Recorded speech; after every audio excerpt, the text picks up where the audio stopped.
बहुत बार मैंने यह सुना है कि विचारों में जबरदस्त ताकत होती है। अपने आसपास सफल लोगों को देखकर भी यह प्रश्न मन में उठता है, क्या ये लोग कुछ अलग ढंग से सोचते हैं? लोग तो कहते हैं विचारों को जगाओगे तो जिंदगी में कामयाब हो जाओगे, पर आखिर जगाया कैसे जाए अपने विचारों को? और विचारों का सिलसिला तो थमता ही नहीं। जैसे विचार वैसा जीवन, जैसे विचार वैसा चरित्र। आपने भी यह बात बहुत बार सुनी होगी। आप अपने विचारों पर नियंत्रण पा लें तो सफलता और उपलब्धियां पा सकते हैं। क्या आप जानते हैं कि आप अपने लिए अनुकूल परिस्थितियां भी खुद बना सकते हैं? और अगर आपने अपने विचारों की उथल पुथल को शांत कर लिया तो जिंदगी में सुकून आ जाएगा। तो आइए आज सुनते हैं जेम्स एलन की बुक एज ए मैन थिंकिथ। इस बुक को पढ़कर मुझे भी यह महसूस हुआ था कि इसे बार बार पढ़ा जाना चाहिए। 1903 में यह प्रकाशित हुई थी। यूं तो बहुत पुरानी किताब है, पर इस किताब को बार बार पढ़ने की जरूरत इसलिए है क्योंकि इसमें जो विचार लेखक ने व्यक्त किए हैं उन्हें जानना, समझना और अपने जीवन में उतारना बेहद जरूरी है। लोग इसे हर साल एक बार तो पढ़ते ही हैं। जेम्स एलन को मॉडर्न इंस्पिरेशनल थॉट्स के फाउंडिंग फादर के रूप में जाना जाता है। जब आप इस ऑडियो में इसे सुनेंगे तो आपको महसूस होगा कि इसे सुनने में आपने अपना समय खर्च नहीं बल्कि इन्वेस्ट किया है। जेम्स एलन कहते हैं कि इंसान अपनी तकदीर खुद लिखता है, खुद बनाता है। लेखक का कहना है कि यह किताब लिखने का मकसद सिर्फ इतना है कि आप इस सच्चाई को जान लें कि आप अपनी तकदीर खुद बनाते हैं। यूं हमारे विचारों में इतनी ताकत होती है कि जिन विचारों को लंबे समय तक हम अपने दिमाग में रखते हैं, आखिर में उन्हीं से हमारी किस्मत बनती है और वो साकार हो जाते हैं। अच्छे विचारों का परिणाम अच्छी तकदीर और बुरे विचारों का परिणाम बुरी तकदीर होगा। और सबसे ज़्यादा योगदान उस विचार का होगा जो आपके दिमाग में सबसे ज़्यादा प्रबल है और स्थायी है। इसलिए इस शक्तिशाली दिमाग की ताकत को कम मत समझिए। यह एक चतुर बुनकर है। चरित्र की भीतरी पोशाक को भी बुनता है और परिस्थितियों की बाहरी पोशाक भी यही बुनता है। जब आप अज्ञान के धागे से बुनते हैं तो पोशाक कष्ट की बुनी जाती है, और जब आप ज्ञान के धागे से बुनते हैं तो खुशी की पोशाक बुनी जाती है। तो विचार शक्ति का प्रयोग आप अपने फायदे के लिए कर सकते हैं। इस पुस्तक में कैसे आप अपने विचारों से फायदा उठा सकते हैं यह बखूबी बताया गया है। इस किताब के कुल 6 अध्याय हैं, जिसमें से सबसे पहला है थॉट एंड कैरेक्टर, यानी जैसे विचार वैसा चरित्र। दूसरा अध्याय है थॉट एंड सर्कमस्टांसेस, विचारों का आपकी परिस्थितियों पर प्रभाव। तीसरा अध्याय है effect of thoughts on health and body, यानी विचारों का प्रभाव आपकी हेल्थ पर, आपकी बॉडी पर। चौथा अध्याय है थॉट एंड पर्पस, आपके विचार और आपके जीवन का उद्देश्य। पांचवा अध्याय है the thought factor in achievement, उपलब्धियों में विचार शक्ति का प्रभाव। छठा अध्याय है विजन्स एंड आइडियल्स की, जिसमें बात की गई है। सातवां अध्याय है सेरेनिटी, हर इंसान अपने जीवन को बदलना चाहता है, तो ये जानना बेहद ज़रूरी है कि जीवन को बदलने के लिए अपने विचारों को सबसे पहले बदलना होगा।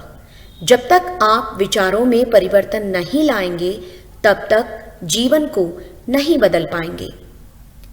खेती का उदाहरण ले सकते हैं। पौधा बनता है बीज से, और उसी तरह जैसे बिना बीज के पौधा नहीं हो सकता, ठीक उसी तरह विचार भी वो बीज हैं जिनके बिना सक्रियता का पौधा नहीं उग सकता है, और ना ही आपको सुख दुख का फल मिल सकता है। चाहे आप सोच समझकर और चाहे बगैर सोचे तुरंत प्रतिक्रिया करते हुए काम करें। इसलिए कर्म विचार का फूल है तो खुशी तथा तकलीफ इसके फल है।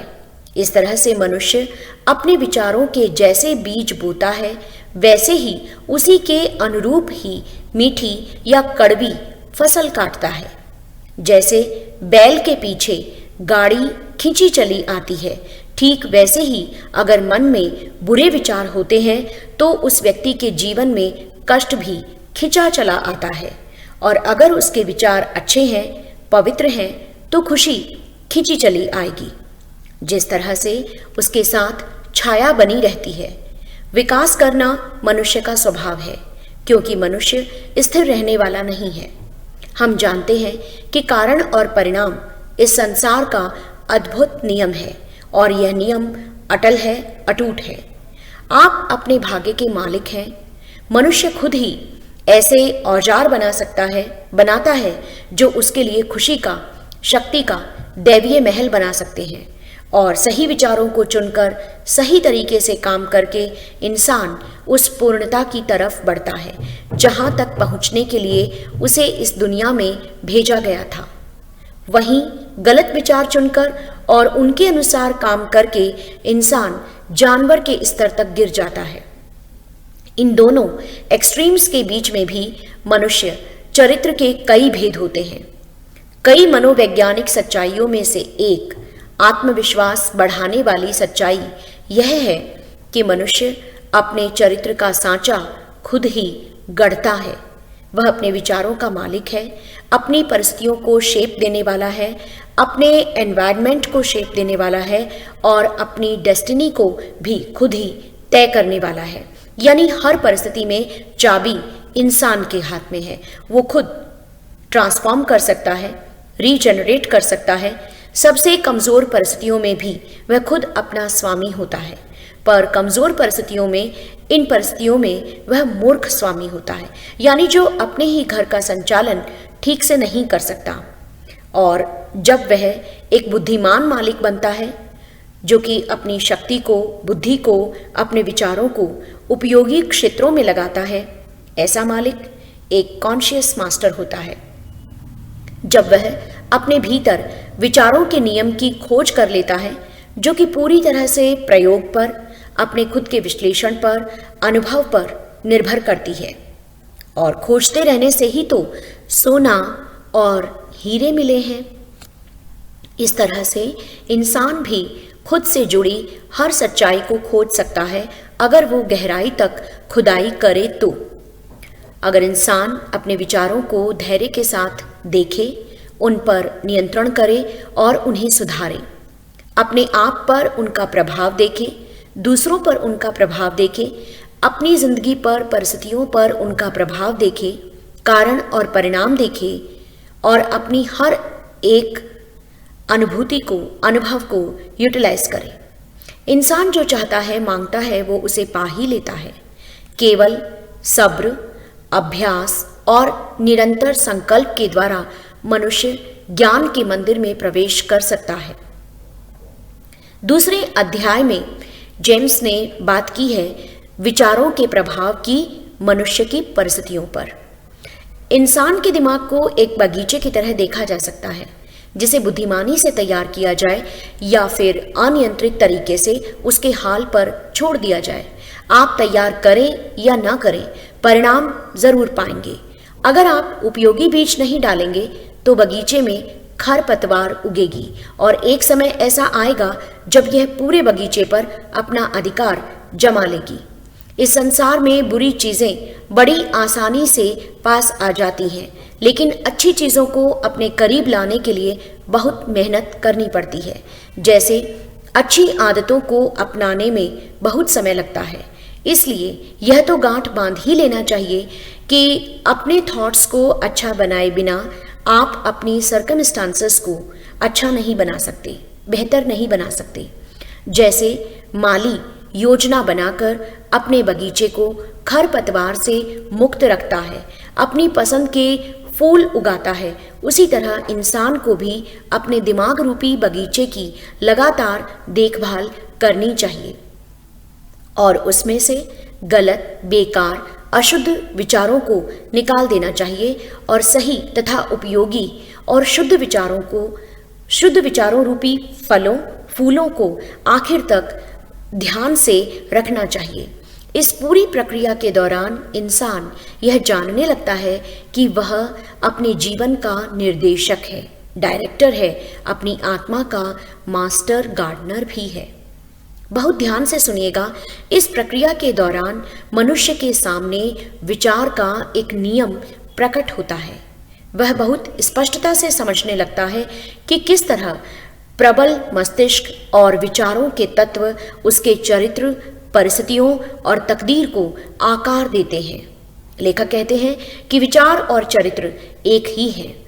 विचारों से चरित्र बनता है और वह हमारे परिवेश और परिस्थितियों के रूप में सामने आता है। यानी इंसान के जीवन की जो बाहरी परिस्थितियां हैं वे हमेशा उसकी आंतरिक अवस्था के तालमेल में रहती हैं। इसका मतलब यह नहीं है कि उसकी परिस्थितियां हमेशा उसके पूरे चरित्र की सूचक होती हैं। इसका मतलब यह है कि परिस्थितियां उसके मन की गहराई में, भीतर में मौजूद किसी प्रबल विचार से जुड़ी होती हैं, जो कि उसकी प्रगति के लिए जरूरी है। जिस जगह पर इंसान अभी है वह वहां इसलिए है ताकि वह प्रगति कर सके। जब वह उसका सबक सीख लेता है तो वे परिस्थितियां दूर होकर दूसरी परिस्थितियां आ जाती हैं। इसलिए एक महत्वपूर्ण सबक हमें सीखना चाहिए और वह यह है कि अगर आप नकारात्मक परिस्थितियों को अपने से जल्द दूर करना चाहते हैं तो उनसे सबक सीखते रहें। एक बेहद ज़रूरी बात जो लेखक ने यहाँ अपने पाठकों को बताई है वह यह है कि जब तक हम स्वयं को बाहरी परिस्थितियों के अधीन मानते हैं तब तक परिस्थितियों के थपेड़े खाते रहते हैं। लेकिन जब यह समझ जाते हैं कि अपने जीवन का निर्माण करने की शक्ति खुद हमारे पास है तो हम अपने विचारों के जरिए अपनी पसंद के जीवन का निर्माण कर लेते हैं। यानी मन चाहे बीज बोकर परिस्थितियों की मनचाही फसल पैदा की जा सकती है। इस तरह मनुष्य सच्चे मायनों में अपना मालिक बनता है। परिस्थितियां किससे पैदा होती हैं? परिस्थितियां पैदा होती हैं विचारों से। वह इंसान जो आत्मनियंत्रण और आत्मशुद्धि का अभ्यास करता है उसे ये बात कुछ देर से ही सही पता चल ही जाती है, क्योंकि वह गौर करता है कि उसकी मानसिक स्थिति में जितना बदलाव आता है उतना ही बदलाव उसकी बाहर की परिस्थितियों में आता है, न उससे ज्यादा न उससे कम। जब वह इस तरह से तेजी से तरक्की करता है तो बाहर की दुनिया में भी उसकी उन्नति की गति तेज हो जाती है। कोई भी आत्मा, कोई भी सोल अपने भीतर छिपे हुए उस तत्व के अनुसार ही सक्रिय होती है और अपने बाहर के संसार में भी उसी को आकर्षित करती है जिससे वह प्रेम करती है, और उसे भी आकर्षित करती है जिससे वह डरती है। यह अपनी आकांक्षाओं की ऊंचाई तक पहुंचती है या फिर गलत इच्छाओं के स्तर तक गिर जाती है। आत्मा के भीतर जो तत्व छिपा हुआ है वह बाहर की दुनिया में सामने आता है। तो परिस्थितियों के द्वारा आप विचारों का कोई भी बीज, चाहे उसे बोया गया हो या फिर उसे माइंड में पड़े रहने की परमिशन दे दी गई हो, वह अपनी जड़ें जमा ही लेता है और अपनी ही तरह के फूल फल उत्पन्न करता है, कभी जल्दी और कभी देरी से। यह कर्म के फल भी धारण कर ही लेता है। आप अगर अच्छे विचार रखते हैं तो आप अच्छे फल पाएंगे, और अगर आपके विचार बुरे हैं तो बुरे फल पाएंगे, और अगर आपके विचार मिश्रित हैं तो आपको मिश्रित फल ही मिलेंगे। अब जो परिस्थितियों का बाहरी संसार है वह अपने आप को ढालता है विचारों के आंतरिक संसार के अनुसार। जीवन में दुखद और सुखद दोनों तरह की परिस्थितियां, बाहरी परिस्थितियां होती हैं, और इन दोनों में ही इंसान का भला हो सकता है, क्योंकि आप दोनों ही तरह की परिस्थितियों में से कुछ न कुछ सीख सकते हैं। एक बात लेखक यहाँ कहते हैं जिसे जानना बहुत ज़रूरी है कि परिस्थितियाँ हमारी लाइफ में इसलिए आती हैं ताकि हम उन्नति की प्रक्रिया में उनसे कुछ सीख लें, और जब हम वह सबक सीख लेते हैं तो वे चली भी जाती हैं, फिर से नहीं आती हैं। इसलिए अगर आप अपनी नेगेटिव सर्कमस्टांसेस से बहुत परेशान हैं और चाहते हैं कि वे चली जाएं, तो आप उनसे सबक सीख लें। वे खुद ब खुद आपसे दूर हो जाएंगी। हमारे दिमाग पर जो इच्छाएं, जो विचार प्रबलता से छाए रहते हैं, अगर वे अच्छे नहीं हैं तो इंसान अपनी अशुद्ध कल्पनाओं का पीछा करता रहता है, और अगर वे विचार, इच्छाएं अच्छे हैं तो वह उन्नति की ओर ऊपर उठने के राजमार्ग पर चलता रहेगा। दोनों ही मामलों में हमें परिस्थितियों से वैसे ही परिणाम मिलते हैं जैसे विचार हमारे भीतर होते हैं, और ग्रोथ और एडजस्टमेंट का लॉ हर जगह काम करता है, हर समय काम करता है। आगे लेखक कहते हैं कि इंसान हालातों की वजह से जेल या गरीब खाने में नहीं पहुंचता, अपनी निम्न स्तरीय यानी घटिया विचारों और बुरी इच्छाओं से पहुंचता है। अच्छी मेंटेलिटी वाला कोई भी पर्सन कभी किसी बाहरी शक्ति के स्ट्रेस के कारण अचानक अपराध में शामिल नहीं हो जाता है। दरअसल वह आपराधिक विचार उसके मन में बहुत लंबे समय से छुपा हुआ या दबा हुआ था, और सही मौका आने पर वह पूरी ताकत के साथ सामने आ गया। इसलिए परिस्थितियां मनुष्य को नहीं बनाती हैं, वे तो केवल उसके असली रूप को सामने लाती हैं। तो मनुष्य की दूषित गलत इच्छाएं परिणाम हैं, न कि परिस्थितियां। इसी तरह से पूर्ण की ऊंचाई तक पहुंचने के लिए और इससे जुड़े सुख को पाने के लिए भी अपने भीतर की इच्छाओं को मजबूत करना पड़ता है। उसके बिना यह ऊंचाई पाना संभव नहीं है। इस धरती पर अपनी जीवन यात्रा के हर कदम में इंसान अपने विचारों से मेल खाने वाली सिचुएशंस को अट्रैक्ट कर ही लेता है। वे परिस्थितियाँ उसके विचारों की शुद्धता, अशुद्धता, उसकी ताकत, उसकी कमजोरियों का एक तरह से परिणाम ही होती हैं। एक बात यहाँ पर लेखक ने बहुत बारीकी से कही है कि इंसान उस चीज़ को अपनी तरफ नहीं खींचता जिसे वह चाहता है, तो वह तो उस चीज़ को आकर्षित करता है जैसा कि वो अंदर से हकीकत में होता है। हो सकता है हमें ये लगे कि उसकी इच्छा, उसका आवेग और उसकी एम्बिशंस हर कदम पर हार रही हैं, लेकिन हकीकत यह है कि अपने सबसे गहन विचारों और इच्छाओं का परिणाम उसे मिलता है। अब वे अच्छे भी हो सकते हैं और बुरे भी। तो हमारी अच्छी किस्मत या बुरी किस्मत की डोर हमेशा हमारे खुद के हाथ में होती है, और यह तय होती है हमारे विचारों से। कर्म और विचार मनुष्य की तकदीर के जेलर हैं। अगर इंसान के विचार और उसके कर्म ऊंचे नहीं हैं तो वे उसे कैद कर देते हैं, और अगर वे अच्छे, ऊंचे, बड़े हैं तो वे उसे मुक्त कर देते हैं। इंसान को अपनी इच्छाओं और प्रार्थनाओं का जवाब भी तभी मिलता है जब वे उसके विचारों और उसके कार्यों के तालमेल में होती हैं। तो फिर हम अपनी परिस्थितियों के विरोध में संघर्ष क्यों करते हैं, क्यों जूझते हैं? हर इंसान अपने भीतर गोपनीय कारण पालता है, और इन सब की वजह से जो परिणाम बाहर उत्पन्न होते हैं फिर वह उनसे लड़ता रहता है। ये जो भीतर छिपा कारण है वो उसकी कोई कमजोरी हो सकती है, कोई दुर्गुण हो सकता है, और यही उसे सफल नहीं होने देता जब तक कि वह इन्हें सुधार नहीं लेता। लोग अपने हालातों को बेहतर बनाने के लिए लगातार चिंता में रहते हैं, लेकिन अपने आप को बेहतर बनाने के लिए तैयार नहीं होते। इसलिए हर जगह, हर समय उन्हें बंधन में रहना पड़ता है। और इसके विपरीत जो व्यक्ति खुद को और अच्छा बनाने की तकलीफ से घबराता नहीं, उसे अपनी मनचाही चीज़ मिल ही जाती है, चाहे वह इस लोक की हो या दूसरे लोक की। जो व्यक्ति धन दौलत पाना चाहते हैं, उन्हें धन दौलत की उस मंजिल तक पहुंचने से पहले बहुत सारे सेक्रीफाइसेस करने पड़ते हैं। उसे यह भी सोचना होता है कि जो व्यक्ति एक संतुलित और मजबूत जीवन चाहता है, उसे कितने त्याग करने पड़ते होंगे। एक बहुत अच्छा और प्रैक्टिकल एग्जाम्पल लेखक ने इस बुक में दिया है। एक आदमी को देखिए जो बहुत गरीब है और अपने चारों तरफ और अपने घर में सुख सुविधाओं को लेकर बहुत चिंता में है।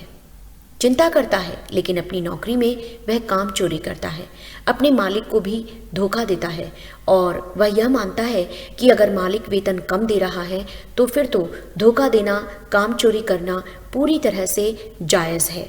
यानी कि वह सच्चे डॉलर का जो प्रिंसिपल है उसकी बेसिक बातें भी नहीं समझता है और वह ओछे, धोखेबाजी के, आलसी विचारों को लगातार सोचता है और फिर वैसा ही काम करता है। इस तरह से वह गरीबी को और ज़्यादा अपनी तरफ खींचता है। यानी वह यह नहीं समझ रहा है कि अपने जीवन में जिन अच्छी चीज़ों को वह चाहता है तो ये काम भी अपने मन में नकारात्मक विचारों को रखकर वो नहीं कर सकता है। इसलिए एक सूत्र हमेशा हमें ध्यान रखना चाहिए कि अगर हम अपनी ज़िंदगी में अच्छी चीज़ें चाहते हैं तो विचार बुरे नहीं होने चाहिए, और अगर गलती से कोई बुरा विचार मस्तिष्क में आ भी जाता है भटकता हुआ तो उसे अपनी जड़ें न जमाने दें, लंबे समय तक उसे अपने दिमाग में रहने की परमिशन ही न दें। अब एक अमीर आदमी का उदाहरण देखते हैं जो लालच के कारण एक लंबी बीमारी का, तकलीफ भरी बीमारी का शिकार है और इससे छुटकारा पाने के लिए वह मुंह मांगी कीमत देने को भी तैयार है, लेकिन अपनी लालची इच्छाओं का त्याग करने के लिए बिल्कुल भी तैयार नहीं है। वह मीठा, चटपटा, तला हुआ खाना खाने के लिए तैयार है पर साथ ही वह स्वस्थ भी रहना चाहता है। तो ऐसा इंसान कैसे स्वस्थ रहेगा? क्योंकि स्वस्थ रहने के लिए जो बेसिक प्रिंसिपल्स हैं, जो सिद्धांत हैं, उनको भी वो नहीं सीख पाया है। एक और उदाहरण वे देते हैं, वह है मजदूरों के मालिक का। एक मालिक है जो छल कपट करके, चालाकी करके अपने मजदूरों को सरकारी न्यूनतम वेतन से भी कम वेतन देता है, क्योंकि वह सोचता है, उसे लगता है कि ऐसा करने से उसे ज़्यादा फायदा होगा। तो ऐसा इंसान दौलत के लिए पूरी तरह से अनफिट है और इस तरह से जब वह दिवालिया होता है तो उसकी धन संपत्ति में भी और उसकी प्रतिष्ठा में भी वह अपनी सर्कमस्टांसेस को ही दोषी ठहराता है और वो ये नहीं जानता कि इनके लिए वो खुद एकमात्र उन परिस्थितियों का लेखक है। और अब अगर उसके जीवन की कहानी दुख भरी है, दुख से अंत हो रही है, तो उसने इसे ऐसा खुद ही बनाया है। ये तीनों जो उदाहरण हैं वे इस सच्चाई के उदाहरण हैं कि मनुष्य अपनी परिस्थितियों का निर्माता है।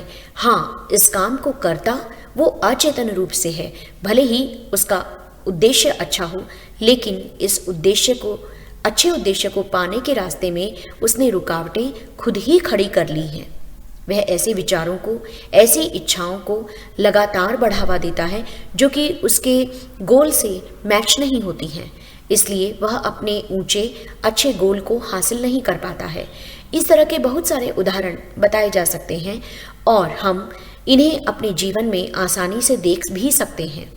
मनुष्य की परिस्थितियाँ इतनी जटिल होती हैं और उसके मस्तिष्क में विचारों की जड़ें इतनी गहराई से जमी होती हैं और फिर हर व्यक्ति की खुशी को लेकर परिभाषाएं भी अलग अलग होती हैं और उन सब का मूल्यांकन कोई दूसरा इंसान केवल उस व्यक्ति के जीवन के बाहरी पहलुओं को देखकर नहीं कर सकता है। कुछ लोग कुछ क्षेत्रों में ईमानदार हो सकते हैं, लेकिन इसके बावजूद उनका जीवन कष्ट भरा हो सकता है। कोई इंसान कुछ क्षेत्रों में बेईमान हो सकता है, लेकिन इसके बावजूद वह बहुत धनवान हो सकता है। तो यह मूल्यांकन पूरी तरह से ऊपरी ही है कि एक मनुष्य अपनी ईमानदारी के कारण असफल हुआ और दूसरा इंसान अपनी बेईमानी के कारण अमीर हो गया। यह मूल्यांकन इसलिए ऊपरी है क्योंकि इसमें हमने मान लिया कि बेईमान आदमी पूरी तरह से बेईमान ही है और ईमानदार आदमी पूरी तरह से सद्गुणी है। हो सकता है कि बेईमान व्यक्ति में कुछ ऐसे गुण हों जिनकी प्रशंसा की जानी चाहिए और ईमानदार इंसान में कुछ दुर्गुण हों जो उस बेईमान इंसान में नहीं थे। तो ईमानदार व्यक्ति अपनी ईमानदारी भरे विचारों के कारण अच्छे रिजल्ट्स की फसल काटता है और वह अपनी दुर्गुणों के कारण कष्ट भी उठाता है। और इसी तरह से बेईमान आदमी भी अपनी खुद की खुशियां और अपने खुद के लिए तकलीफें भी उत्पन्न करता है। इंसान का ईगो इस बात पर विश्वास करने से खुश हो जाता है कि वह अपने सद्गुण की वजह से कष्ट उठा रहा है। जब तक वह बुरे विचारों को, अशुद्ध विचारों को अपनी सोल से बाहर नहीं निकाल देता, तब तक वह जानने या कहने की स्थिति में नहीं आ सकता कि उसके कष्ट उसके दुर्गुणों के नहीं, उसके सद्गुणों के रिजल्ट्स हैं। कुछ समय बाद ही उसे पता चल जाता है कि उसके मस्तिष्क में, उसके जीवन में एक महान नियम काम करता है जो कि पूरी तरह से न्यायपूर्ण है, और वह नियम यह है कि कभी बुराई के बदले भलाई नहीं मिल सकती है, और यह नियम कभी भलाई के बदले बुराई भी नहीं दे सकता है। और जब वह इस ज्ञान के आलोक में इंसान अपने अतीत को देखता है तो वह समझ जाता है कि पहले वह अज्ञानी था, इसलिए यह देख नहीं पाया। उसकी जिंदगी हमेशा इस न्यायपूर्ण नियम पर ही चली है। अब उसे पता चल जाएगा कि उसके अतीत के सारे अच्छे बुरे एक्सपीरियंसेस उसके विकासशील या अविकसित रूप के सिर्फ बाहरी रिजल्ट्स थे, यानी अच्छे विचारों के, अच्छे कामों के कभी बुरे परिणाम नहीं हो सकते, और बुरे विचारों और बुरे कामों से कभी अच्छे परिणाम उत्पन्न नहीं हो सकते। यानी कि मक्का से सिर्फ मक्का उगाई जा सकती है, गाजर से गाजर। हाँ, खेती के क्षेत्र में तो इंसान इस नियम को समझ लेता है और इसके अनुरूप काम भी करता है, लेकिन मानसिक जगत में, नैतिक संसार में बहुत कम लोग इसे समझ पाते हैं, इसलिए वे इसके अनुसार काम नहीं करते हैं। हालांकि यह नियम नैतिक संसार में और मानसिक संसार में भी उतना ही सीधा, सटीक, अचूक काम करता है। यानी कि तकलीफ का एकमात्र और सबसे ऊंचा उपयोग है वह यह है कि इंसान अपने भीतर की हर बेकार चीज़ को, हर अशुद्ध चीज़ को जला डाले, और पूरी तरह से शुद्ध होने के बाद व्यक्ति के कष्ट खत्म हो जाते हैं। यह बात पूरी तरह से लॉजिकल है, जैसे सोना आग में तपने के बाद निखरता है। यहाँ लेखक एक ऐसी बात कहते हैं जिसे जानकर हम अपनी कष्टकारी परिस्थितियों को समझ पाएंगे और हमें क्या करना चाहिए इसके लिए भी उपाय मिलेगा। आइए ध्यान से सुनते हैं। इंसान के जीवन में आने वाली कष्टकारी परिस्थितियां परिणाम हैं उसके मानसिक स्थितियों का, जैसा कि और सुखद परिस्थितियां परिणाम हैं मानसिक सामंजस्य का। सही विचार होने का पैमाना केवल बहुत सारी संपत्ति होना नहीं है, बल्कि सुख है, और गलत विचारों का पैमाना बहुत सारी संपत्ति की कमी होना नहीं है, बल्कि दुख है। तो कोई व्यक्ति अमीर होकर भी दुखी हो सकता है और कोई गरीब होकर भी सुखी हो सकता है। हाँ, सुख और संपन्नता कैसे एक साथ आ सकती है जानते हैं। जब इंसान संपत्ति का बुद्धिमानी से और सही तरीके से इस्तेमाल करे। किस्मत को अपनी बुरी परिस्थितियों के लिए दोषी मत ठहराइए। ईश्वर कभी नहीं चाहेंगे कि उसकी संतान कभी दुख भरा जीवन जिए। आपके जीवन की तकलीफें ईश्वर ने नहीं लिखी हैं, ये सब खुद के विचारों का परिणाम है। इसलिए विचारों पर ध्यान देकर अपने नकारात्मक रवैये को बदलें और उसकी जगह पर सकारात्मक सोच को अपनाएं। फिर देखिए आपकी तकदीर कैसे बदलती है, क्योंकि मनुष्य के विचार ही उसकी तकदीर को लिखते हैं। दुख के दो किनारों की बात जेम्स एलन ने इस बुक में की है कि दोनों ही बहुत अस्वाभाविक हैं और मनुष्य की विकृत सोच का परिणाम है, और वे हैं अत्यंत गरीबी और अत्यंत भोग। कोई इंसान अगर खुश नहीं है, समृद्ध और स्वस्थ नहीं है, तो इसका सीधा सा मतलब है कि उसके आंतरिक विचारों में तालमेल नहीं है। मनुष्य का स्वास्थ्य, उसकी खुशियाँ और उसकी समृद्धि उसके भीतरी विचारों और बाहर की परिस्थितियों के सुखद तालमेल का ही परिणाम है। जेम्स एलन कहते हैं कि कोई भी इंसान वाकई इंसान बनना तो तब शुरू करता है जब वह दूसरों की शिकायत करना और बुराई करना छोड़ देता है, जब वह अपने जीवन को चलाने वाले न्यायपूर्ण नियम को खोजना शुरू कर देता है, वह दूसरों को दोष देना छोड़ देता है और अपने दिमाग में ऊंची, प्रबल, सकारात्मक बातें रखता है, विचार रखता है। वह परिस्थितियों से बेकार संघर्ष करना छोड़कर उनका प्रयोग सहायक साधनों के रूप में करता है, जिससे उसे तेज गति से तरक्की करने में मदद मिले। परिस्थितियां उसके भीतर छिपी हुई पॉसिबिलिटीज को और शक्तियों को खोजने का साधन बने। विश्व को चलाने वाली शक्ति भ्रष्टाचार नहीं बल्कि सदाचार है, यानी इंसान को खुद को ठीक करना है, तभी वह पाएगा कि संसार अपने आप ही ठीक हो गया है। काला चश्मा लगाकर देखेंगे तो सब कुछ काला ही दिखाई देगा, लेकिन अगर आप ये चश्मा उतार देंगे और दूसरा गुलाबी चश्मा लगा लेंगे तो संसार आपको गुलाबी ही दिखाई देगा। और यह चश्मा क्या है? यह चश्मा नज़रिया है, दृष्टिकोण है। अगर नज़रिया गलत है तो पूरा संसार गलत दिखाई देगा, और नज़र सही है तो संसार सही दिखाई देगा। यानी जब हम दूसरों के प्रति अपने विचार बदल लेंगे तो चीज़ें और दूसरे लोग भी आपको परिवर्तित नज़र आएंगे। सेल्फ इंट्रोस्पेक्शन और सेल्फ एनालिसिस से कोई भी आसानी से इसे जांच सकता है, और विचार बदलते ही भौतिक परिस्थितियों में इतना तेज़ी से बदलाव आएगा कि इंसान उसे देखकर चकित रह जाएगा। आफ्टरमैथ ऑफ करप्ट थॉट्स की बात करते हुए जेम्स एलन कहते हैं कि अपने मन के भीतरी विचारों को हम गोपनीय नहीं रख सकते हैं, क्योंकि ये विचार बड़ी तेज़ी से आदत में ढल जाते हैं और आदत परिस्थितियों में साकार होती है। अगर विचार शराबखोरी और लोलुपता के हैं तो वैसी ही आदतों में ढलते हैं। दीनता रोग के रूप में साकार होती है। हर तरह के अशुद्ध विचार बुरी आदतों के रूप में ढल जाते हैं। जो विचार विपरीत विचलित करने वाली परिस्थितियों के रूप में साकार होते हैं। शंका, भय और अनिर्णय के विचार लचर, कमजोर, ढुलमुल आदतों के रूप में ढलते हैं।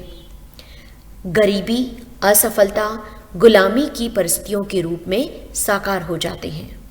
आलस भरे विचार गंदगी और झूठ बोलने जैसी कमजोर आदतों के रूप में ढलते हैं, और भीख मांगने तथा मलिनता की परिस्थितियों के रूप में साकार होते हैं। घृणा और निंदा के विचार दोष लगाने और हिंसा की आदतों के रूप में ढलते हैं, और तकलीफ, चोट की परिस्थितियों के रूप में साकार होते हैं। हर तरह के स्वार्थ से भरे विचार खुद के स्वार्थ को आगे बढ़ाने वाली आदत के रूप में ढलते हैं, और कम या ज़्यादा दुखद परिस्थितियों के रूप में साकार होते हैं। James Allen the aftermath of beautiful thoughts के बारे में बताते हुए लिखते हैं कि हर तरह के सुंदर विचार लाभ देने वाली अच्छी आदतों के रूप में ढलते हैं, और लाभ देने वाली सुखद परिस्थितियों के रूप में साकार होते हैं। मनुष्य के पवित्र विचार आत्मनियंत्रण और संयम की आदतों के रूप में ढलते हैं, जो उसके जीवन में सुख, चैन और शांति की परिस्थितियों के रूप में साकार होते हैं। जब मनुष्य के मन में हिम्मत, आत्मनिर्भरता और सही निर्णय लेने के विचार रहते हैं तो वे भी आदतों के रूप में ढलते हैं, और उसके जीवन में सफलता, स्वतंत्रता और प्रचुरता की परिस्थितियों के रूप में साकार होते हैं। जब उसके विचार ऊर्जा से भरे होते हैं तो उसके जीवन में स्वच्छता और मेहनत करने की आदतें पड़ती हैं, जो कि सुरुचिपूर्ण परिस्थितियों के रूप में साकार होते हैं। विनम्रता भरी, क्षमावान विचार विनम्रता की आदतों के रूप में ढलते हैं, जो किसी व्यक्ति के जीवन में संरक्षणात्मक परिस्थितियों के रूप में साकार होते हैं।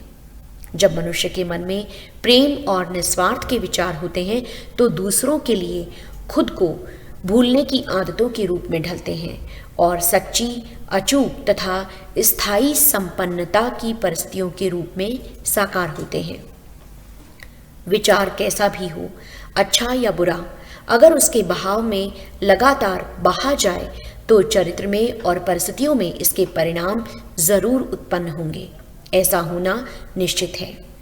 ऐसा न हो यह असंभव है, यानी कि कोई भी इंसान प्रत्यक्ष रूप से यूं तो अपनी परिस्थितियों को खुद चुन नहीं सकता, लेकिन अपने विचारों को चुनकर अप्रत्यक्ष रूप से अपनी परिस्थितियों को और अच्छा बना सकता है। अगर हम अपनी परिस्थितियों को अच्छा बनाना चाहते हैं तो हमें मालूम हो कि हमें उसके लिए क्या करना होगा, यानी हमें अच्छे विचारों को चुनना होगा और विशेष रूप से उस क्षेत्र में जिसमें हम बहुत तेज़ी से तरक्की करना चाहें।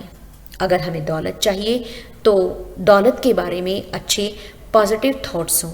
अगर स्वास्थ्य चाहिए तो हेल्थ के बारे में हमारे थॉट्स पॉजिटिव हों। ध्यान रखना है कि हमें बाकी के क्षेत्रों में भी अच्छे और पॉजिटिव थॉट्स ही लाने हैं, लेकिन जो इस क्षेत्र में हम सबसे ज़्यादा तरक्की करना चाहें तो उस क्षेत्र में हमें यह काम ज़्यादा एफर्ट्स के साथ और लगातार करना होगा। जिन विचारों को आप जितना ज़्यादा प्रोत्साहित करेंगे, कुदरत उन्हें साकार करने में उतनी ही मदद करेगी।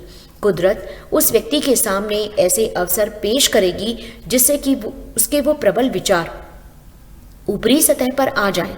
इंसान अपने गलत विचारों को छोड़ देता है तो सारी दुनिया उसकी मदद के लिए तैयार होती है। ज़रूरत है अपने अच्छे विचारों को प्रोत्साहित करने की, और तब कोई भी दुर्भाग्य, शर्म या दुख के दलदल में उसे फंसा नहीं पाएगा। यह बहुरंगी दुनिया आपके सामने रंगों का अलग अलग मिश्रण बनाकर पेश करती है और ये आपके विचारों की तस्वीरों के तालमेल में बने होते हैं। कुछ देरी होने पर अधीर नहीं होना चाहिए, बल्कि एक समझदार की तरह इंतज़ार करना चाहिए। जब स्पिरिट उठकर आदेश देती है तो देवता भी उसे मानने के लिए तैयार होते हैं। तीसरा अध्याय है effect of thoughts on health and body. James Allen कहते हैं कि हमारा शरीर दिमाग का सेवक है और यह उसके आदेश मानता है, चाहे दिमाग यह आदेश सोच समझ कर दे या बिना सोचे समझे, स्वचालित ढंग से दे या गलत विचारों के आदेश पर यह शरीर तेजी से बीमारी और नाश की ओर बढ़ता है। तो प्रसन्नता और सुंदर विचारों के आदेश पर यह शरीर भी युवा और सुंदर बन जाता है। तो परिस्थितियों की तरह बीमारी और स्वास्थ्य की जड़ें भी विचारों में ही होती हैं। बीमार विचार शरीर में बीमारी के रूप में प्रकट होते हैं। भय के विचार एक व्यक्ति को एक बुलेट की तरह तेजी से किल कर सकते हैं। बीमारी के डर में जीने वाला व्यक्ति बीमार हो ही जाता है। चिंता पूरे शरीर के बल को बहुत तेजी से कम कर देती है, जिससे रोग को शरीर में प्रवेश करने का मौका मिल ही जाता है। अगर लगातार गलत, बुरे और अशुद्ध विचारों को सोचा जाए, भले ही उन पर अमल न किया जाए, लेकिन फिर भी वे नर्वस सिस्टम को पूरी तरह ध्वस्त कर देंगे। प्रसन्नता, शुद्धता भरे शक्तिशाली विचार शरीर में आनंद और स्फूर्ति भर देते हैं। शरीर तो बहुत नाजुक और लचीला साधन है जो विचारों की छाप पर प्रतिक्रिया करता है, यानी विचारों की आदतें इस पर असर डालती हैं। हमारा मस्तिष्क शरीर को संकेत भेजता है कि वह क्या करे, यानी आपके हर अच्छे या हर बुरे विचार पर यह हार्मोन या रसायन को प्रवाहित करने का आदेश देता है। अच्छा सोचने से अच्छे रसायनों का और बुरा सोचने से बुरे रसायनों का प्रवाह ज़्यादा होता है। जब विचार शुद्ध होंगे तो खून भी अशुद्ध और जहरीला बना रहेगा। दिल निर्मल होगा तो जीवन भी निर्मल होगा और शरीर भी। अगर मस्तिष्क प्रदूषित होगा तो जीवन और शरीर दोनों प्रदूषित हो जाएंगे। यानी विचार स्रोत हैं परिस्थितियों का, विचार स्रोत हैं जीवन का और विचार स्रोत हैं कर्म का। अगर आपने विचारों को शुद्ध बना लिया तो बाकी सब अपने आप शुद्ध बनता चला जाएगा। स्वस्थ रहने के लिए लोग क्या क्या नहीं करते, लेकिन जब तक गलत विचारों को नहीं बदला जाएगा तब तक डाइटिंग करने से या खाना पीना बदलने से भी मदद नहीं मिलेगी। यानी अगर डाइटिंग करनी है तो नकारात्मक विचारों की करें। जब विचार शुद्ध हो जाएंगे तो हानिकारक खाना खाने की इच्छा ही उत्पन्न नहीं होगी। यानी कि स्वास्थ्य पाने के लिए भी बाहर की बजाय भीतर काम करें। अच्छे विचारों से अच्छी आदतें डेवलप होंगी। विचारों को मजबूत बना लेने पर, शुद्ध कर लेने पर रोगाणुओं की चिंता करने की ज़रूरत ही नहीं पड़ेगी। तो अगर हम अपने शरीर की रक्षा करना चाहें तो पहरा दिमाग पर लगाना होगा। दिमाग को सुंदर बना लें, शरीर सुंदर बन जाएगा। निराशा, हताशा, जलन के विचार शरीर का स्वास्थ्य और उसकी चमक छीन लेते हैं। लेखक का कहना है, चेहरा किस्मत से खराब नहीं होता, बल्कि यह विचारों के कारण खराब हो जाता है। और झुर्रियाँ केवल उम्र के कारण नहीं पड़ती, वे गलत आदतों, घमंड और मूर्खता के कारण भी पड़ती हैं। इस किताब में उन्होंने एक 96 साल की महिला का उदाहरण दिया है, जिसका चेहरा एक किशोरी की तरह मासूमियत और तेज से भरपूर है, और वहीं एक अधेड़ उम्र का व्यक्ति भी जिसके चेहरे पर झुर्रियों की गहरी रेखाएं हैं। यह युवा चेहरा परिणाम है आशावादी स्वभाव और मधुर स्वभाव का, जबकि झुर्रियां परिणाम है असंतोष का। बहुत सरल उदाहरण से लेखक ने एक बहुत अच्छी बात यहाँ समझाई है कि जिस तरह से एक घर तब तक अच्छा और स्वास्थ्यवर्धक नहीं होता जब तक कि उस घर में हवा और धूप अंदर नहीं आते, उसी तरह से एक मजबूत शरीर और शांत, खुश, दमकता हुआ चेहरा तभी मिल सकता है जब शांति, खुशी और सद इच्छा के विचारों को खुलकर अपने मस्तिष्क में आने दिया जाए। जो लोग जिंदगी भर सही रास्ते पर चलते हैं, बुढ़ापे में भी उन लोगों का चेहरा ढलते हुए सूरज की तरह शांत होता है और मैच्योर होता है। और रोगों को शरीर से दूर भगाने के लिए लेखक कहते हैं कि प्रसन्नता से भरे विचारों से बढ़िया कोई चिकित्सक नहीं है। दुख भरी छायाओं को इधर उधर करने के लिए सदिच्छा से ज़्यादा राहत देने वाली कोई चीज़ नहीं है। अगर लगातार हम आलोचना, दुर्भावना, जलन और शंका के विचारों में जीते हैं, तो इसका अर्थ यह है कि हम खुद ही जेल बनाकर खुद को जेल में डाल रहे हैं। वहीं सबके लिए अच्छा सोचना, उनसे खुशनुमा व्यवहार करना, अच्छाई ढूंढना, ऐसे विचार स्वर्ग के दरबार जैसे हैं। प्रत्येक दिन प्रत्येक प्राणी के लिए शांति भरे विचार रखने से इंसान को असीमित शांति मिलती है। अब चौथा अध्याय है थॉट एंड पर्पस का। आइए जानते हैं लेखक इसमें क्या कहते हैं। जिस इंसान ने अपने डाउट और फियर को जीत लिया है, उस इंसान ने अपनी फेलियर पर विजय पा ली है। जब थॉट्स का लिंक्स पर्पस के साथ नहीं बैठाया जाता, कोई भी बुद्धिमानी भरी उपलब्धि हासिल नहीं हो सकती है। अधिकतर लोग अपने विचारों की कश्ती को जिंदगी के महासागर में बिना किसी पर्पस के बहने के लिए छोड़ देते हैं। जेम्स कहते हैं कि लक्ष्यहीन होना एक दुर्गुण है और अपनी खुद की तबाही का अचूक उपाय भी है।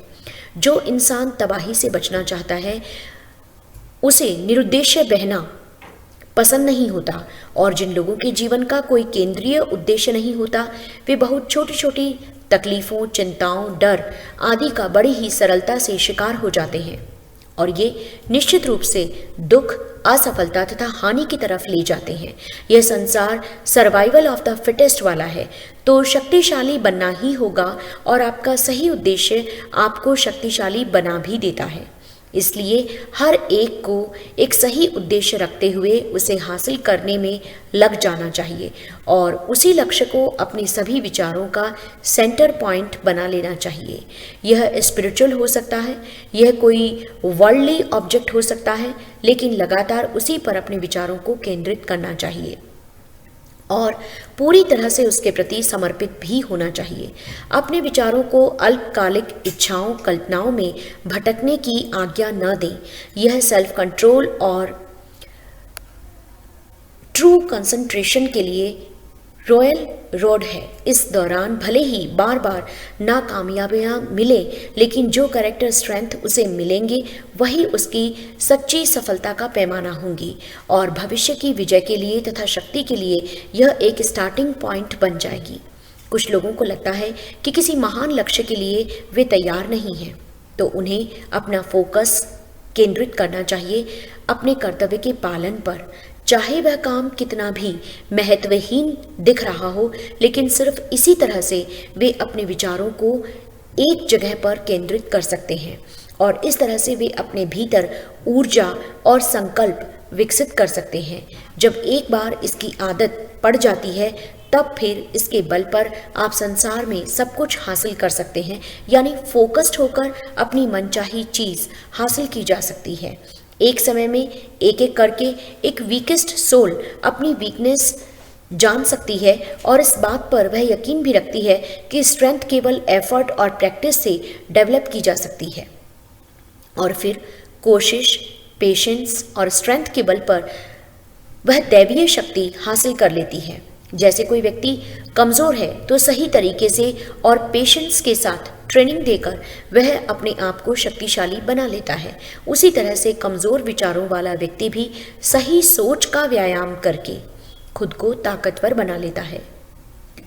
जब अपनी कमज़ोरी को और लक्ष्यहीनता को आप दूर भगा देते हैं, उद्देश्यपूर्ण ढंग से सोचना शुरू कर देते हैं, तो आप उन ताकतवर लोगों की श्रेणी में पहुंच जाते हैं जो असफलता को सफलता तक पहुंचने का एक रास्ता बना लेते हैं और हर तरह की सिचुएशन से लाभ उठाते हैं, मजबूती से सोचते हैं और बिना डरे कोशिश करते हैं तथा एक कुशल व्यक्ति की तरह सफलता हासिल करते हैं।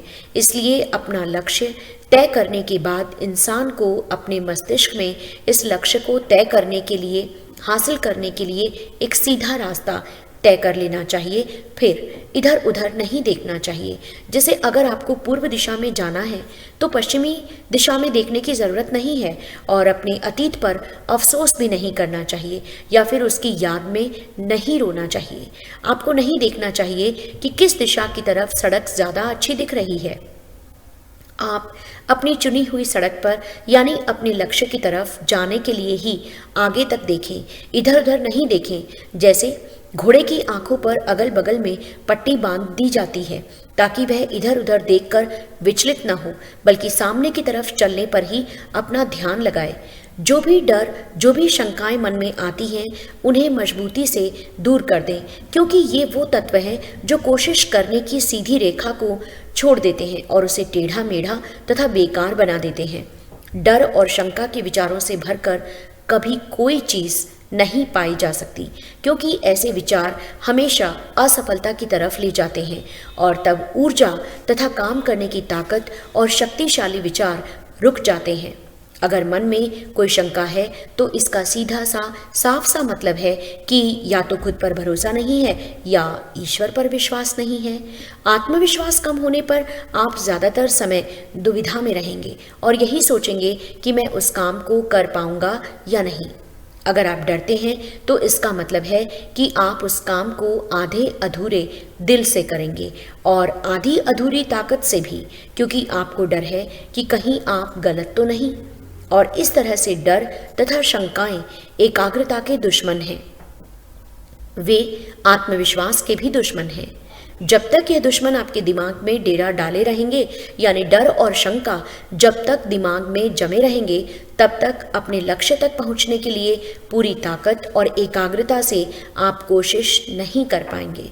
इसलिए सबसे पहले डर और शंका के विचारों को अपने दिमाग से निकाल दीजिए और दिमाग को आत्मविश्वास से भर लीजिए। एलन का कहना है कि डर और शंका तो ज्ञान के भी सबसे बड़े शत्रु हैं और इन्हें अपने दिमाग में जगह देकर हम खुद अपनी राह में हर कदम पर रुकावटें खड़ी कर लेते हैं। जो इंसान इन पर विजय पा लेता है, उसका हर एक विचार शक्तिशाली हो जाता है।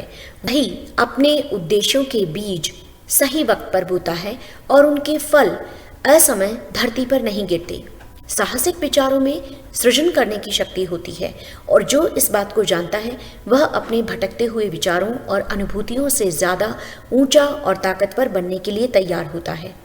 वह अपनी मानसिक शक्तियों का बुद्धिमत्तापूर्ण प्रयोग करता है और अपने चुने हुए क्षेत्र में सफलता भी हासिल करता है। इसलिए विचारों की शक्ति का पूरा फायदा लेना चाहते हैं तो इन्हें किसी लक्ष्य पर केंद्रित कर लेना चाहिए। 5वां अध्याय है the thought factor in achievement, यानी उपलब्धियां हासिल करने में विचार कितना बड़ा फैक्टर हो सकते हैं। एलन का मानना है कि यह पूरी सृष्टि न्यायपूर्ण है। असंतुलन विनाश की तरफ ले जाता है। इंसान की अपनी कमजोरी और ताकत, उसकी शुद्धता और अशुद्धता उसकी खुद की होती है, किसी दूसरे की नहीं। और शक्ति के लिए भी, कमजोरी के लिए भी वह खुद ही जिम्मेदार है और खुद वह ही इन्हें बदल सकता है। सुख और दुख यानी तकलीफ अंदर से आती है। जो कुछ वह सोचता रहता है वह वैसा ही बना रहता है, यानी जैसे विचार होंगे वैसा ही जीवन भी होगा। अगर विचार श्रेष्ठ है तो जीवन भी श्रेष्ठ होगा, और अगर विचार घटिया है तो जीवन भी वैसा ही होगा। कोई शक्तिशाली व्यक्ति भी किसी कमज़ोर इंसान की मदद तब तक नहीं कर सकता जब तक कि कमज़ोर इंसान अपनी मदद करवाना न चाहे। यानी खुद कमज़ोर व्यक्ति को शक्तिशाली बनना पड़ेगा। अपने प्रयास से उसे वह ताकत विकसित करनी पड़ेगी जिससे वह दूसरों में हसरत भरी निगाहों से देखता है। एलन आगे अपनी किताब में कहते हैं कि सामान्यतया लोग यह सोचते हैं कि बहुत सारे लोग गुलाम हैं क्योंकि एक व्यक्ति दमनकारी है और इसलिए वे उससे घृणा करते हैं। लेकिन इस मूल्यांकन की एक विपरीत प्रतिक्रिया भी है, और वह कहती है कि एक व्यक्ति दमनकारी इसलिए है क्योंकि बहुत सारे लोग गुलाम हैं और वे गुलामों से नफरत करते हैं। वास्तव में भी दोनों अज्ञान में सहयोगी हैं। वे एक दूसरे को तकलीफ पहुंचाते हुए नजर आते हैं, लेकिन हकीकत में वे खुद को ही तकलीफ पहुंचा रहे हैं। पूर्ण प्रेम दोनों की तकलीफों को देख सकता है और दोनों को पूर्ण करुणा गले लगाती है, तो मनुष्य ऊपर कैसे उठ सकता है? एलन इसका उत्तर देते हैं कि मनुष्य अपने विचारों को ऊपर उठाकर ही ऊपर उठ सकता है, जीत सकता है, कोई अचीवमेंट हासिल कर सकता है।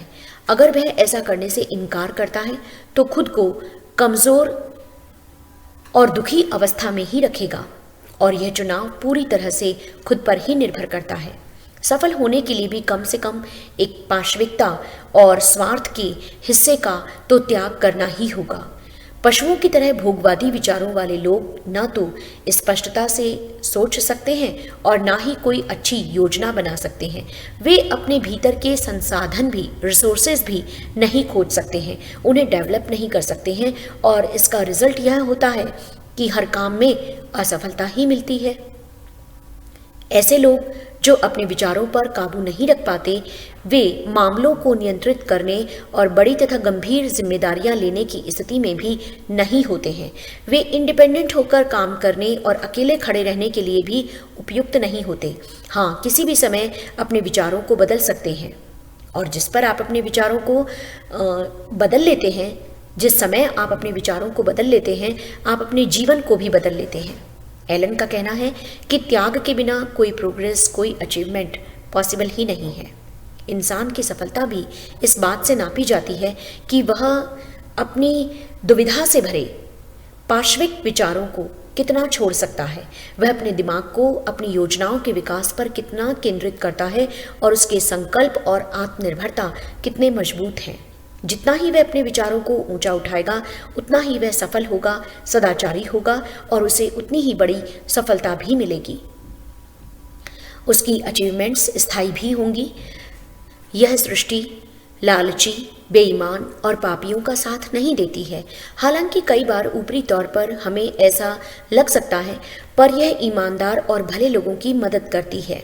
हर युग में महान उपदेशकों ने यह बात भिन्न भिन्न तरीके से कही है। अगर आप इसे साबित करना चाहते हैं तो अपने खुद के विचारों को ऊपर उठाने और अपने आप को ज़्यादा गुणवान बनाने का काम लगातार करते चले जाइए।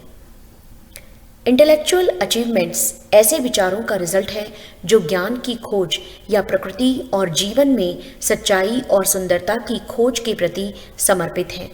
कई बार इस तरह की अचीवमेंट्स महत्वाकांक्षा और घमंड से जुड़ी हो सकती हैं, परंतु वे इन गुणों का रिजल्ट नहीं हैं। वे लंबे समय तक और तकलीफ भरी कोशिशों के परिणाम हैं तथा शुद्ध और निस्वार्थ विचारों के। इसी तरह से स्पिरिचुअल अचीवमेंट्स पवित्र आकांक्षाओं के उत्कर्ष हैं। कोई इंसान जो लगातार ऊंचे और महान विचार सोचता है, निस्वार्थ विचारों को अपने दिमाग में रखता है, वह वैसा ही चरित्रवान और समझदार बनता है तथा इन्फ्लुएंस के ऊंचे पद तक उठता है। जिस तरह सूर्य आसमान में ऊपर उठता है और चंद्रमा पूरा बनता है। एलन का तो कहना है कि किसी भी तरह की सफलता एफर्ट का क्राउन है और थॉट का डैम यानी विचारों का ताज। स्वनियंत्रण, संकल्प, पवित्रता, सच्चाई और अच्छे विचारों की मदद से इंसान ऊंचा उठता है। तो वहीं आलस, अशुद्धता, पशुता, भ्रष्टाचार और दुविधा भरे विचारों के कारण नीचे गिरता है। यह हो सकता है कि कोई व्यक्ति बड़ी सफलता हासिल कर ले या आध्यात्मिकता में बहुत ऊंचे स्थान पर पहुंच जाए, लेकिन अपने मस्तिष्क में स्वार्थ, घमंड और भ्रष्ट विचारों को आने की परमिशन देकर वह दोबारा गिरकर कमजोरी और दुख के स्तर तक नीचे भी आ सकता है। इसलिए अगर आप सफल हो जाते हैं तो भी आपका काम अभी पूरा नहीं हुआ है। सतर्क रहकर अपने दिमाग में गलत विचारों को आने से रोकना होगा। समय समय पर अपने दिमाग की तलाशी लेनी होगी। सही विचारों के द्वारा हासिल जीत को बनाए रखने के लिए लगातार सही विचारों से ही अपने दिमाग को भरते रहें। बुरे विचारों के लिए जगह न छोड़ें। अगर ध्यान नहीं देंगे तो असफलता की घाटी में गिर जाएंगे। किसी भी क्षेत्र की सफलता हो, वह सही दिशा में सही विचारों का रिजल्ट है। फर्क सिर्फ वस्तु का है। एक बहुत अच्छी बात जेम्स एलन ने इस बुक में कही है, जिस पर हमें गौर करना चाहिए। जो कम हासिल करना चाहता है उसे कम त्याग की जरूरत होती है, और जो ज़्यादा चाहता है उसे ज़्यादा त्याग करने की ज़रूरत होती है। जो बहुत ज़्यादा हासिल करना चाहता है उसे बहुत ज़्यादा त्याग करने की ज़रूरत है। छठा अध्याय है विजन एंड आइडियल्स। एलन ने स्वप्नदर्शियों को इस संसार के सेवियर्स कहा है। यह दृश्यमान संसार अदृश्य संसार से पोषण पाता है। उसी तरह से मनुष्यता भी अपने सारे बुरे कामों कष्टों के बावजूद स्वप्नदर्शियों के सुंदर सपनों से ही पोषण लेती है।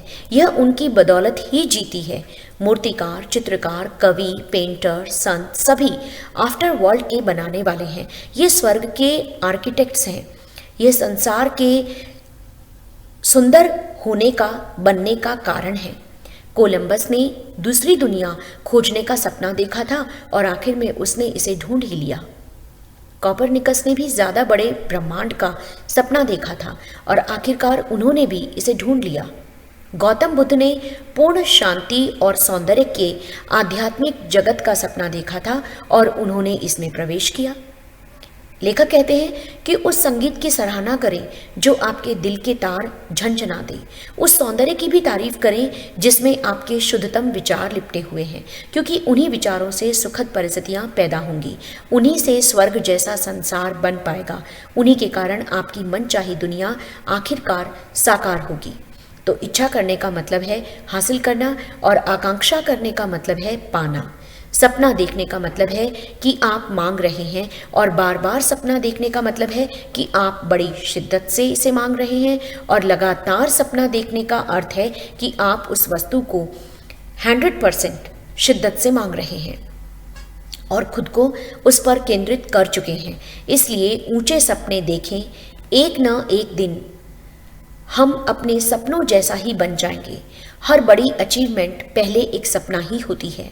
जैसे बीज के भीतर वृक्ष सोया रहता है, अंडे के भीतर पंछी इंतजार करता है और आत्मा की सबसे ऊंचे सपने में एक देवदूत रहता है। सपने हकीकत के बीज हैं, क्योंकि सपने वो विचार हैं जो सही समय आने पर खुद को प्रकट कर देंगे और साकार हो जाएंगे। अभी हो सकता है कि आपकी परिस्थितियां अच्छी न हो, मगर वे भी बदल जाएंगी। शर्त बस एक यही है कि आप एक लक्ष्य बना लें और उस तक पहुंचने की कोशिश करें। भीतर के संसार में यात्रा करें, लेकिन बाहर के संसार में स्थिर होकर खड़े रहें। एलन अपनी बुक में एक ऐसे किशोर गरीब मजदूर का उदाहरण देते हैं जो एक घटिया वर्कशॉप में काम करता था, जिसने स्कूली शिक्षा भी नहीं पाई थी, लेकिन उसने बेहतर चीज़ों के सपने देखे थे। उसने बुद्धि, सुंदर वरदानों, विचारों के बारे में सोचा था। उसने आदर्श जीवन की कल्पना की थी और इनकी एक मेंटल इमेज भी बनाई थी, और इस तरह से एक व्यापक स्वतंत्रता और बड़ा वैचारिक क्षेत्र उस पर हावी होता गया। असंतुष्टि ने, बेचैनी ने उसे कार्य करने के लिए प्रेरणा दी। नतीजा यह हुआ कि खाली समय को अपनी पावर और रिसोर्सेस को बढ़ाने के लिए उसने लगाया। उनको भी ठीक कर दिया और वर्कशॉप उसके लिए छोटी पड़ने लगी। उसकी मानसिकता के ताल में भी नहीं रही।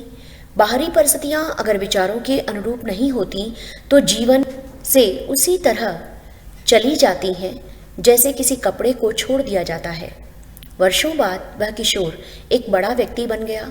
उसके पास दिमाग की कुछ ऐसी शक्तियां थीं जिनसे वह पूरी दुनिया पर प्रभाव डालता है और अपने क्षेत्र में उम्दा बन चुका है। अब उसके शब्दों से लोगों की लाइफ बदल जाती है। लोग उसकी कई बातों पर अमल करके अपने आप को नए सांचे में ढालते हैं, यानी अपने सपने को अब वह साकार कर चुका है। आप भी ऐसा कर सकते हैं, चाहे आपकी इच्छा छोटी हो, यह सुंदर हो या दोनों का ही मिक्सचर हो। आपके विचारों के परिणाम आपको दिखेंगे। जिसके लायक आप होंगे आप वही पाएंगे, न कम न ज़्यादा। यानी आज की आपकी परिस्थितियां कैसी भी हों, पर आप अपने सपनों के, अपने विचारों के अनुरूप ही नीचे गिरेंगे, वहीं रहेंगे या फिर ऊपर उठ जाएंगे। लेखक कहते हैं कि अज्ञानी और विचारहीन लोग केवल चीज़ों के बाहरी परिणाम को देखते हैं। वे हमेशा किस्मत और संयोग का जिक्र करते हैं। एक अमीर होते आदमी को देखकर वे कहेंगे कि उसे प्रतिभा जन्म से मिली है। किसी व्यक्ति के संत जैसे चरित्र को और दूसरों पर उसके इफेक्ट को देखकर वे कहेंगे संयोग ने प्रत्येक मोड़ पर उसकी सहायता की है। वे उन संघर्षों को, तकलीफ़ों को, असफलताओं को देख नहीं पाते हैं जिनसे गुजरने के बाद ही ये परिणाम मिलते हैं। कितने त्याग और कोशिशों के बाद और कितनी ही अपराजय दिखने वाली कठिनाइयों को पार करके अपने सपनों को इन लोगों ने साकार किया है, वे नहीं समझ पाते हैं। उन्हें केवल खुशियाँ और रोशनी ही दिखाई देती है और वे इसे भाग्य का नाम देते हैं। वे उस तकलीफदायक यात्रा को नहीं देखते, सिर्फ उस लक्ष्य तक पहुँचने की विजय गाथा को देखते हैं और इसलिए वे इसे खुशकिस्मती बताते हैं। वास्तव में ऐसे लोग परिणाम को देखते हैं, प्रक्रिया को नहीं। प्रयासों के ही तो परिणाम होते हैं। कोई भी संयोग जांचने का पैमाना नहीं है। प्रतिभा और शक्ति मनुष्य के प्रयास के ही फल हैं। सभी तरह की उपलब्धियां प्रयास के फल हैं और उपलब्धि का अर्थ है कोई भी विचार जो पूर्णता तक पहुंच पाया, कोई भी लक्ष्य जो हासिल हो पाया और कोई भी सपना जो साकार हो पाया। इसलिए इस संसार में अगर आप सफल होना चाहते हैं तो सबसे पहले और सबसे बढ़कर अपने विचारों पर ध्यान दें। जैसे विचार होंगे वैसा ही जीवन होगा। सफलता के विचार सफलता लाएंगे और असफलता के विचार असफलता लाएंगे। और सबसे महत्वपूर्ण बात तो यह है कि जब सोचने का ऑप्शन चुनना हमारे हाथ में है तो फिर हम सफलता के विचारों के बारे में क्यों न सोचें, क्योंकि इसी में समझदारी है। आखिरी अध्याय है सेरेनिटी। एलन कहते हैं इतना ही इंसान शांत बनता है उतनी ही बड़ी उसकी सक्सेस होती है, उतना ही उसका प्रभाव होता है और उतना ही उसे प्यार और सम्मान मिलता है। वास्तव में दिमाग की शांति बुद्धिमत्ता का एक सुंदर रत्न है और यह परिणाम है सेल्फ कंट्रोल के लंबे तथा धैर्यपूर्ण प्रयास का। कोई भी इंसान उसी सीमा तक शांत रहता है जितना वह यह मानता है कि उसका जीवन उसके विचारों का परिणाम है। इसी तरह दूसरों के जीवन भी, व्यक्तित्व भी उनके विचारों के परिणाम है और तब हम इस नियम की मदद से चीज़ों के आंतरिक संबंध को ज़्यादा स्पष्टता से देख लेते हैं और विचलित नहीं होते, फिर चिंता नहीं करते और दुखी नहीं होते। ऐसा इंसान हर स्थिति में बैलेंस और काम रहता है। एलन तो कहते हैं कि शांत इंसान खुद पर शासन करना सीख जाता है, इसलिए वह ढलने का तरीका भी जानता है। दूसरे लोग उसकी स्पिरिचुअल स्ट्रेंथ के कायल होते हैं। वे ये भी अनुभव करते हैं कि ऐसे व्यक्ति से वे सीख सकते हैं, उस पर विश्वास कर सकते हैं। जो व्यक्ति जितना ज़्यादा शांत होता है उसका प्रभाव, उसकी सफलता, दूसरों का अच्छा करने की शक्ति उतनी ही ज़्यादा बढ़ जाती है। एक ऑर्डिनरी ट्रेडर भी अपने आत्मनियंत्रण और शांति से अपनी व्यापारिक समृद्धि को बढ़ा सकता है, क्योंकि लोग हमेशा शांत व्यक्ति के आसपास रहना चाहते हैं, उसे प्रेम करते हैं, उसे हमेशा सम्मान मिलता है। वह चिलचिलाती धूप में एक छायादार पेड़ जैसा होता है और तूफान में सहारा देने वाली चट्टान जैसा। ऐसे शांत मन वाले व्यक्ति से कौन प्रेम नहीं करता? संतुलित जीवन से कौन प्रेम नहीं करता? परिस्थितियाँ कैसी भी हों, ऐसे लोग हमेशा शांत रहते हैं और चरित्र का यह संतुलन, जिसे हम शांति कहते हैं, यह एक ऐसा सबक है, जीवन का फूल है और आत्मा का फल है। यह विजडम जितना ही प्रेशियस है, सोने से भी ज़्यादा वांछनीय है और इसीलिए ऐसे शांत जीवन की तुलना में केवल धन समृद्धि की इच्छा कितनी महत्वहीन लगती है। ऐसा शांत जीवन जिसकी गहराई तक, जिससे तूफान पहुंच ही नहीं सकता, बहुत से गुस्सैल स्वभाव के लोग अपने जीवन का स्वाद किरकिरा कर देते हैं, हर अच्छी सुंदर वस्तु को बर्बाद कर देते हैं, अपने चरित्र के संतुलन को तबाह कर देते हैं, बिना ही कारण दूसरों से दुश्मनी ले बैठते हैं। आत्मनियंत्रण न होने के कारण अधिकांश लोग अपना जीवन बर्बाद कर लेते हैं और अपनी खुशियों को समाप्त कर देते हैं। अपने जीवन में हम बहुत कम ऐसे लोगों के संपर्क में आते हैं, मिलते हैं जो बहुत अच्छी तरह संतुलित होते हैं, जिनमें शांति होती है, ऐसी शांति जो एक संपूर्ण चरित्र की पहचान है। एलन कहते हैं, कंटेंटमेंट इज एन आर्ट। क्रोध के कारण मानवता अनियंत्रित दुखों को झेलती है और एंग्जाइटी तथा डाउट से समाप्त हो जाती है। केवल शुद्ध विचारों वाले नियंत्रित और समझदार लोग ही अपने आदेश का पालन करवा सकते हैं। और आखिर में लेखक कहते हैं कि आप जहाँ कहीं भी हो, जैसी भी परिस्थितियों में हो, अच्छी तरह से इस बात को समझ लीजिए कि जिंदगी के इस महासमुद्र में सुख के टापू मुस्कुरा रहे हैं, आपके आने का इंतज़ार आपके आदर्श स्वप्न के सुखद किनारे को है। इसलिए विचारों के स्टीयरिंग पर अपना हाथ मजबूती से रखें। कमांडिंग मास्टर आपकी खुद की आत्मा के सेंटर में है, उसे सोते हुए जगा लें। सेल्फ कंट्रोल ही स्ट्रेंथ है, सही विचार ही मालिक बनने का उपाय है और शांति ही ताकत है। इसलिए अपने दिल से कहें, पीस बी स्टिल।